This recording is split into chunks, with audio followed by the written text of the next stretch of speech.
आज की हमारी कहानी का नाम है अकबर और बीरबल कैसे मिले। बादशाह अकबर को शिकार करने का बहुत शौक़ था। बचपन में भी वो अपनी पढ़ाई छोड़कर शिकार और घुड़सवारी के लिए चले जाते थे।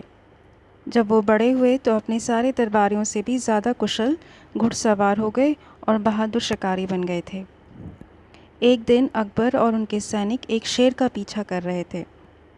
अकबर और उनके कुछ सैनिक इतना तेज़ दौड़े कि बाकी सभी लोग पीछे रह गए। सूर्यास्त तक वे सभी अपनी राजधानी आगरा से काफ़ी दूर निकल गए थे और ऐसा करने की वजह से वो रास्ता भटक गए। वो सभी थककर निढाल हो रहे थे। कुछ ही देर में वो एक ऐसी जगह जा पहुँचे जहाँ पर 3 रास्ते आकर मिलते थे। अकबर सोच में पड़ गए और बोले, हमें इनमें से आगरा जाने वाला कौन सा रास्ता चुनना चाहिए? सभी रास्ते एक जैसे ही दिख रहे हैं। अकबर और उनके सैनिक भी दुविधा में पड़ गए। तभी उनको एक युवक उन्हीं की राह में आता हुआ दिखाई दिया। सैनिक खुश हो गए, सोचने लगे चलो कोई तो दिखा। उस युवक को भी शाही कपड़ों में शिकारियों को देखकर थोड़ा सा आश्चर्य हुआ। अकबर ने पूछा, युवक, क्या तुम बता सकते हो कि कौन सा रास्ता आगरा की ओर जाता है? युवक मुस्कुराया और बोला, हुजूर, सभी को पता है रास्ता कहीं नहीं जाता, फिर ये आगरा या अन्य कहीं कैसी जगह कैसे जा सकता है? और इतना कहकर वो अपनी ही बात पर हंसने लगा। बादशाह के सारे आदमी चुपचाप खड़े थे। उन्होंने सोचा, इतने बड़े बादशाह से यह युवक कैसे मजाक कर रहा है। उन सभी को अकबर के गुस्से के बारे में बहुत अच्छे से पता था। लोग एक स्थान से दूसरे स्थान पर जाते हैं, न कि रास्ते।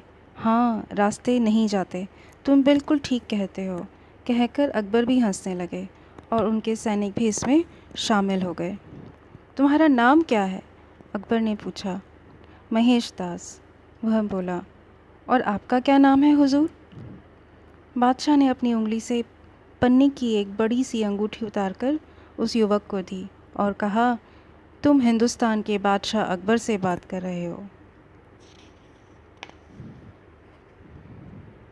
हमें तुम्हारे जैसे बहादुर और चतुर युवकों की बहुत आवश्यकता है। तुम जब भी ये अंगूठी लेकर दरबार में आओगे तो मैं तुम्हें पहचान लूँगा। और अब हमें आगरा ले जाने वाला रास्ता तो दिखा दो, बादशाह ने कहा। महेशदास ने झुककर अकबर को सलाम किया और एक रास्ते की ओर उंगली उठाकर बताया। अकबर और उनके सैनिक कुछ ही देर में घोड़े दौड़ाते दौड़ाते दौड़ाते चले गए और महेशदास उनके ओझल हो जाने तक उन्हें देखता रहा। समय बीतता गया। महेशदास ने अपनी पढ़ाई भी पूरी कर ली। फिर उसने आगरा जाकर बादशाह से मिलने का निश्चय किया। आगरा पहुंचकर वहां बड़ी बड़ी हवेलियां, लदे फदे बाज़ार और सुंदरता देखकर दंग रह गया। उनके लिए यह एक नया अनुभव था, क्योंकि उन्होंने अभी तक का जो छोटा सा जीवन था छोटे से गांव में ही बिताया था। उनके पास बादशाह की दी हुई पन्ने की अंगूठी थी। जब महेशदास महल में पहुँचे तो शाम हो चुके थे। यमुना नदी के किनारे बसा यह एक विशाल महल था। वहाँ लकड़ी के विशाल दरवाजे थे और खूंखार से दिखने वाले संतरी भाले हाथ में लेकर पहरा दे रहे थे। कुछ खास आदमी अंदर बाहर आ जा रहे थे। महेशदास जब किले के दरवाजे पर पहुँचे तो अपने को बहुत ही छोटा महसूस करने लगे। फिर वे एक सैनिक के पास गए और बोले, मैं बादशाह से मिलने आया हूँ। उन्होंने मुझे दरबार में आने के लिए आमंत्रित किया था। सैनिक ने उनके धूल भरे पाँव और साधारण से कपड़ों को देखकर कहा, ओहो, अच्छा, तो हिंदुस्तान के बादशाह ने तुमको बुलाया है? फिर मजाक उड़ाते हुए बोला, उन्होंने तुम्हें अवश्य अपने दीवाने खास में बुलाया होगा, जहाँ वे महत्वपूर्ण लोगों से मिलते हैं, है ना? कुछ और राहगीर भी वहाँ खड़े हो गए। महेशदास दबंगता से बोले, संभव है। अपनी आवाज़ को बिना झिझके उन्होंने कहा, मेरे पास बादशाह की अंगूठी है। और यह साबित करने के लिए उसने अपने झोले में से वही अंगूठी निकालकर सैनिक को दिखाई। एक पंडित जो उधर से निकल रहा था, उसने ये सारा माजरा देखा और अंगूठी देखकर बोला, यह साधारण अंगूठी नहीं है।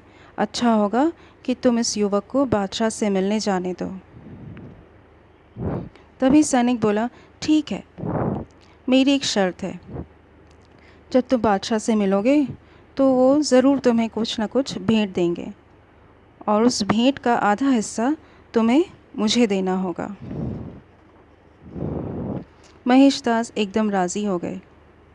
संतरी ने उसे धमकाते हुए कहा, यदि तुम अपना वादा भूल गए तो देख लेना, परिणाम अच्छा नहीं होगा।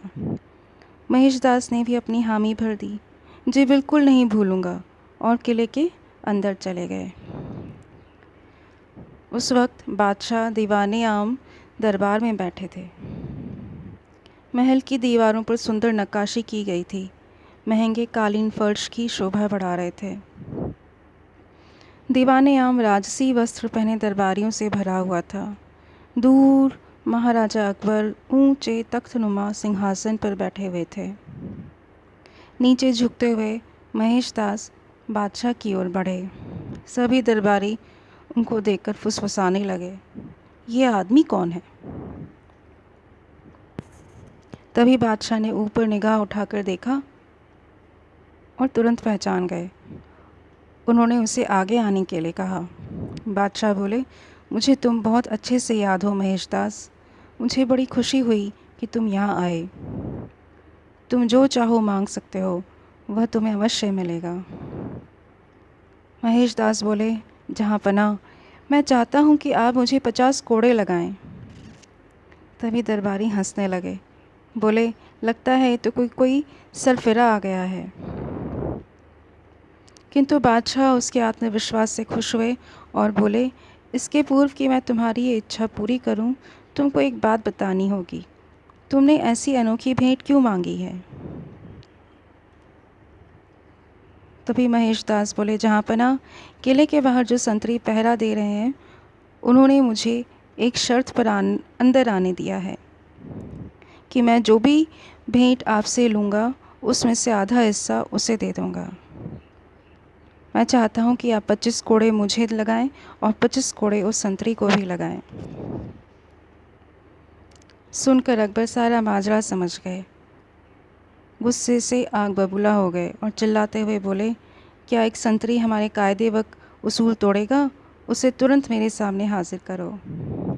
संतरी को बादशाह के सामने लाया गया और पूरे 50 कोड़े लगाए गए और साथ में चेतावनी भी दी गई कि आगे से कभी भी किसी भी गरीब व्यक्ति को वो बादशाह से मिलने के लिए ना रोके।